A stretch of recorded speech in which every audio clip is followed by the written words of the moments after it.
people are wondering probably what happened this week. We had a whale, an Axis whale, get drained of all of his Pulse and all of his Axis coins.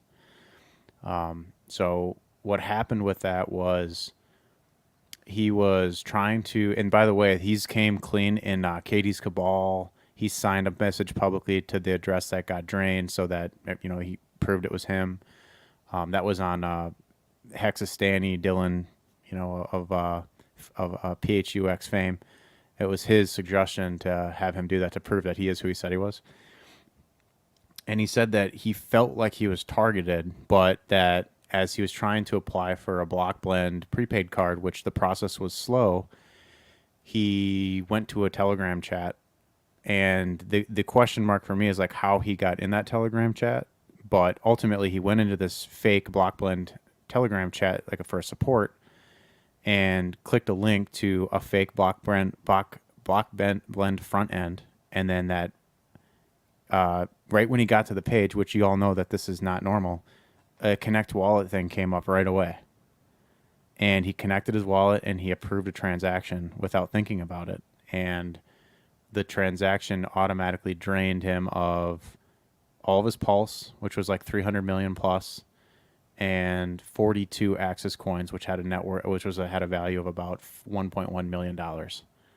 And so as soon as I got, I was at dinner with my girlfriend, and I was just scrolling on my phone. I looked at the charts. I do that often, and I saw this big red candle, and immediately I was like, I was thinking to myself who I thought that could be that would make a candle of that size, because I was looking at the volume, and it was like a $300,000 volume candle on like an hourly candle. And I'm like, there's only so many people in the system that has enough coins to produce that kind of a sell-off.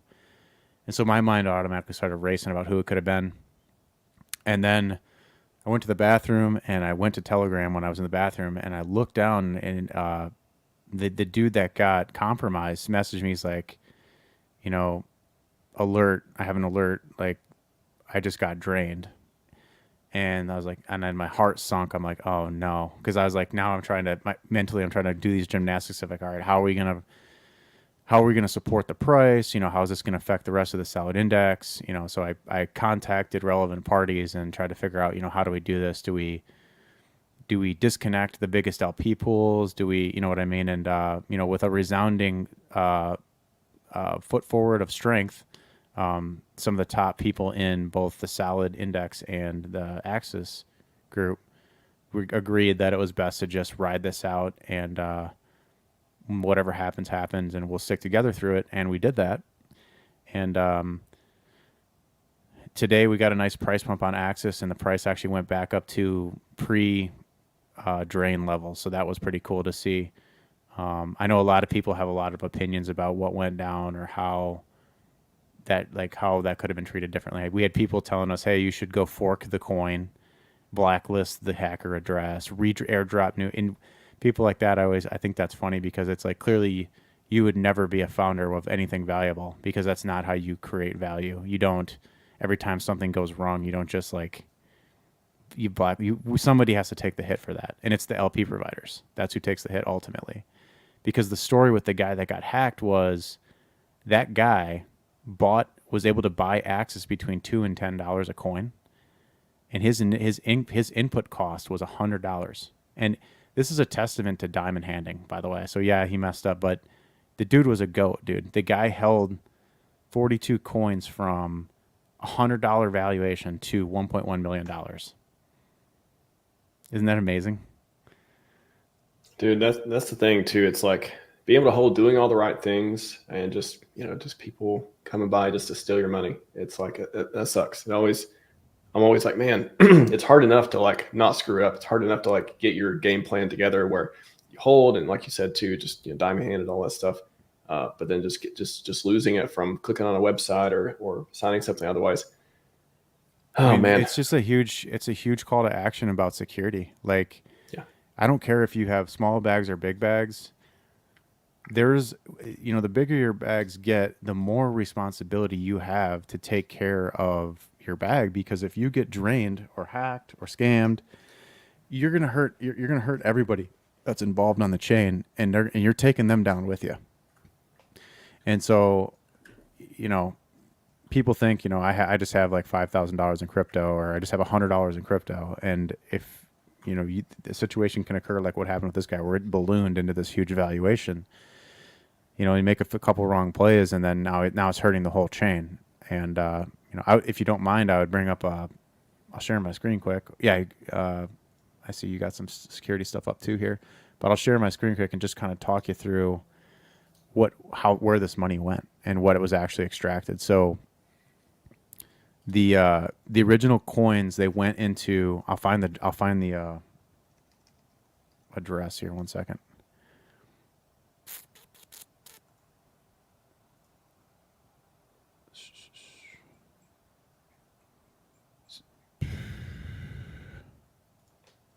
So this guy, by the way, we won't mention his name, but he did go public and say, this is my address. I signed off on you to talk about this. So I wasn't going to bring this, any of this to light. I was just going to say that one of our top holders got drained. But he wanted to come forward. So anyways, here's the transaction logs. Let's see here. Just to do a play-by-play.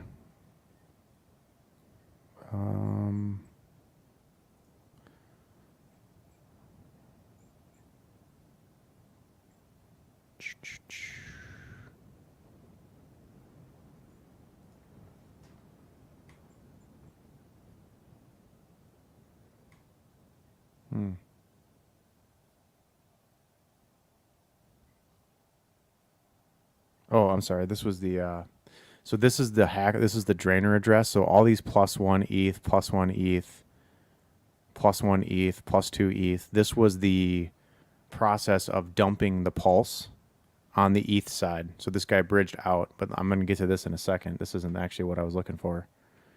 And I think it's important to share this kind of information because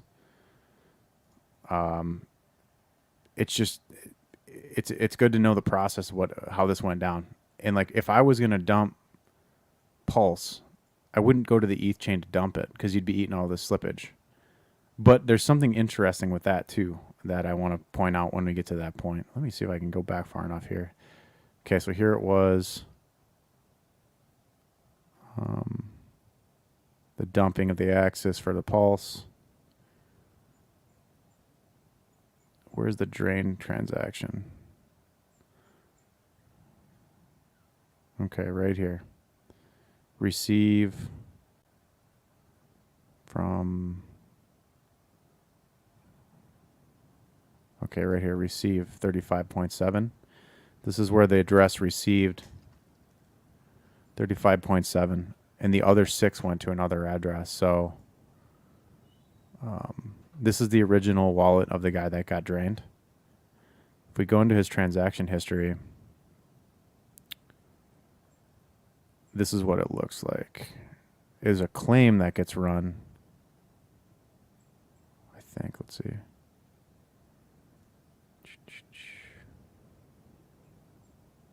So all this movement here, like minus 80 SolidX, minus 267 million PLSX, minus 50 million Fire. This is when the guy, got out of shell shock and sent the money that was left on the wallet off the wallet. But the drain transaction is right here. I think it's this claim. Oh, right here. Send 42 axis and claim. See this claim function? This is the part, like, maybe you could do some research for me on the side sometime, but whatever this claim function was, something was approved here. Whoops. This was an approval that went through, approve infinite for axis. This 15 million was him trying to get a prepaid debit card on the legit Blockblend website.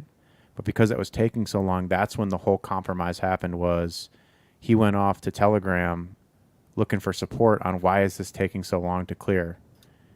And that's when he got clicked off to the fake front end, and then he approved right here. And this is just 7 minutes later. And then boom, it withdrew the 42 axis and 318 million PLS. It's usually, I did a lot of research in the past on this, and I got written on the blog, 2 different ones. I posted in the chat as well, being vigilant on free claims and also malicious smart contracts. And I have a security background and stuff too. So I kind of put that all together when I wrote the blogs, and I did security week and videos and stuff on this too. But essentially, that's the long form version. If anyone wants to go watch the videos or read the blog to see the different attack patterns, but usually there is some website that tricks you into thinking it's legit, and then you do something with your wallet. You can't just there's no attack I'm aware of where you go to the website and it just drains your wallet. That's just not how it works. You got to sign a transaction. You got to give it approval. You have to interact with it in some way and interact with a malicious one, the one that's trying to pretend to be block blend or whatever in this situation. So that's the biggest thing. Like as far as like not letting it happen again, the biggest things I'll just say quickly is make sure to double check the website that it actually looks like a legit website. If it has a certificate, if it's not flashing red, or if it looks weird in some way, like just that's one thing. And then the other is before you do the transaction, before you complete it, before you make the approval or whatever it's asking you to do, take the contract address and go like look up the legit one. Go to the website. Or if you're doing this, you may say, "Oh, that's too much work. Why would anyone do that?" It's like, well, then use the burner wallet, use something else that doesn't have all your coins on it if you're going to do transactions like this, if you're not going to go through the work of seeing if it's the correct contract address. And so there's different ways. MetaMask I think also has some like built-in scam stuff that it maybe tries Rabby does too. for sure. Rabby wallet tells you if it's a scam site. Some of the wallets subscribe to use a different condom feeds. wallet. Yeah, DCC always talks about that. Use a don't have your all your crypto exposed on one seed phrase or one private key. That's obviously a big no-no. But the number one thing that is like the root cause of all this stuff is clicking on a link. You clicked on, I mean, in this case, correct me if I'm wrong, like he clicked, somebody clicked on a link that went to a website that looked like it was legit and they interacted with it. Is that what happened? 100%. And I can even show you that. I can even show you the picture of what he sent me and what it looked like. So, do this.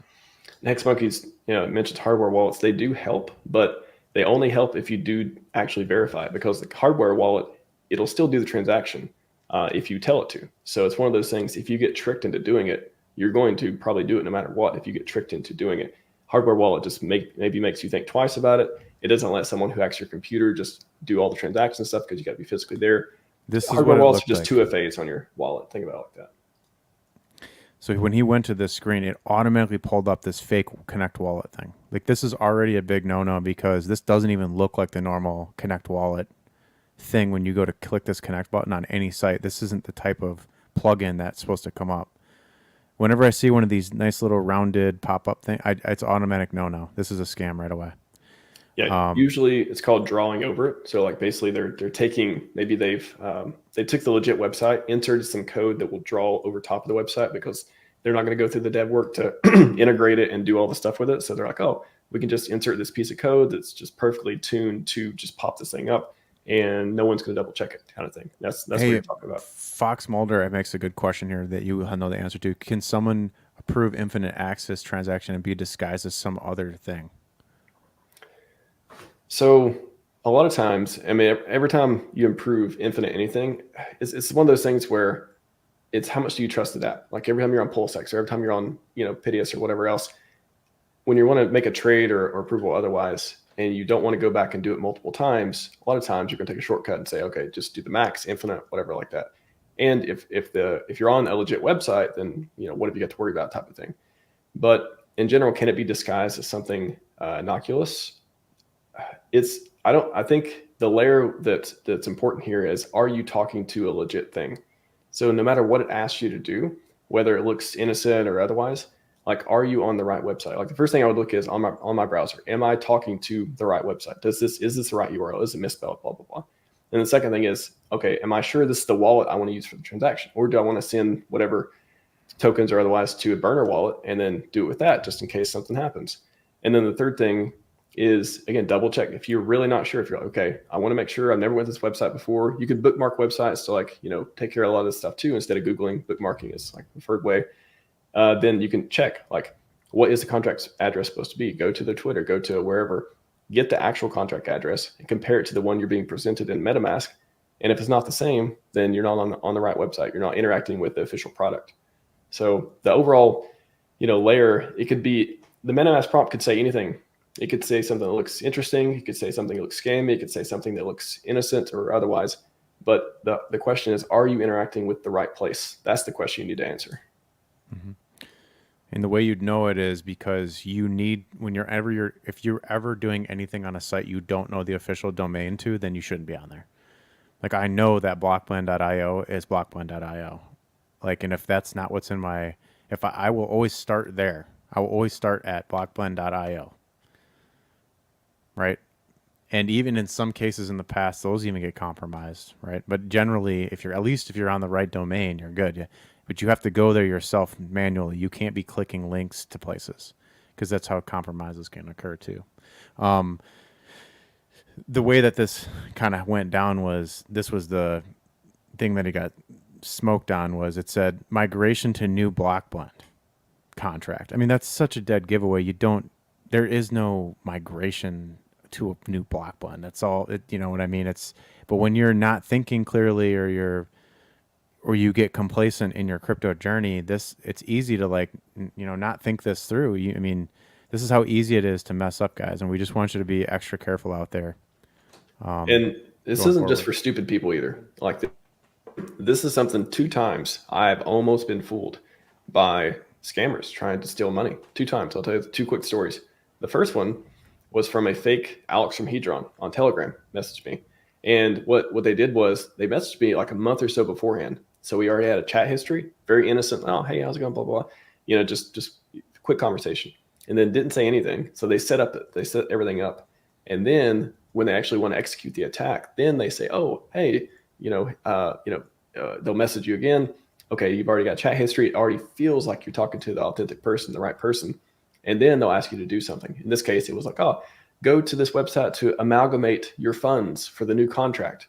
And I was like, wait. And then I started asking that's so the thing that's, I was intrigued. Like, oh, is there a new contract? I think that ICOS had just been launched, all that stuff. So it was a perfect scenario to try to trick, again, security person too. But I'm like, oh, this is interesting.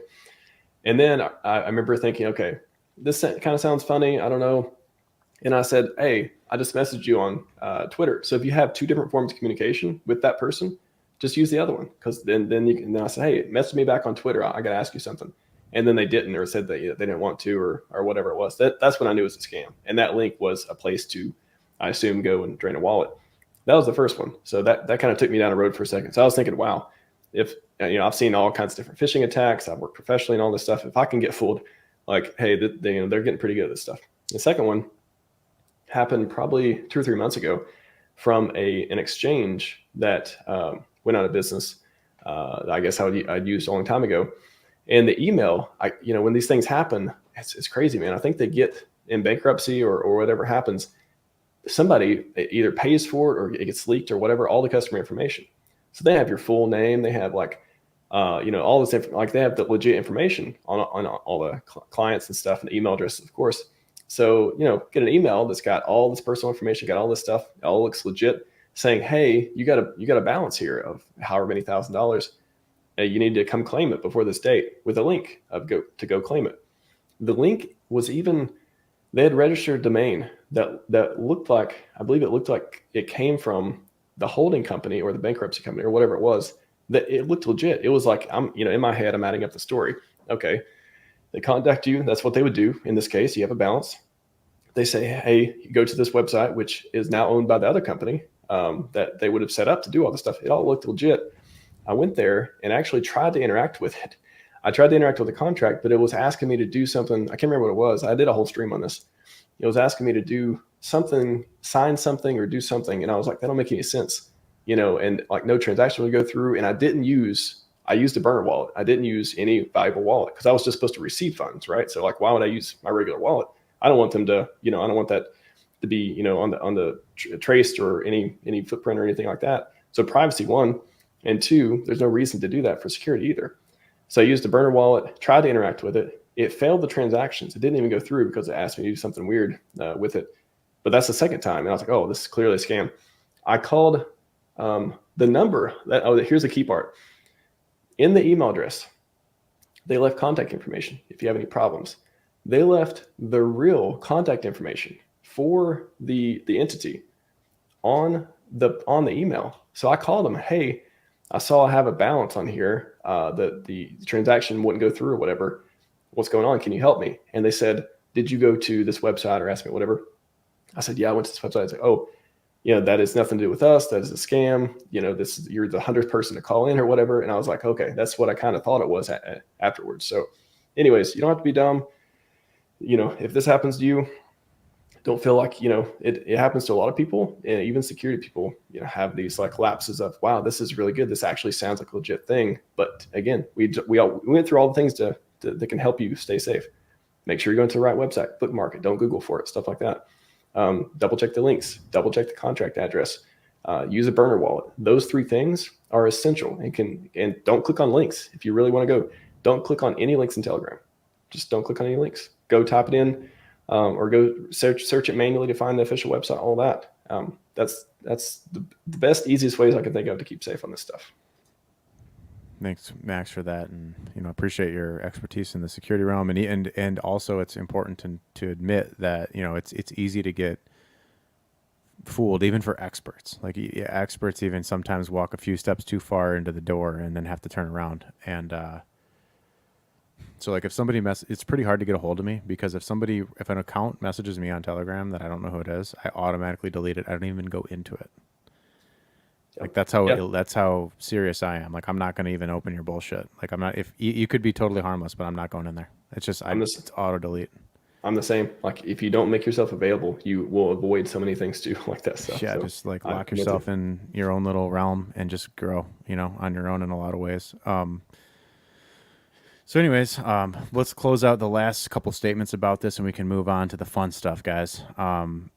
So that wallet. That's a known scammer wallet that, did the drain. I have it in here now this is on the ETH chain. So here on the daily chart, you can see they bridged the funds back to Ethereum. They bridged the 5 billion Pulse back to Ethereum, and they immediately started dumping in $3,000 clips, 1 ETH clips.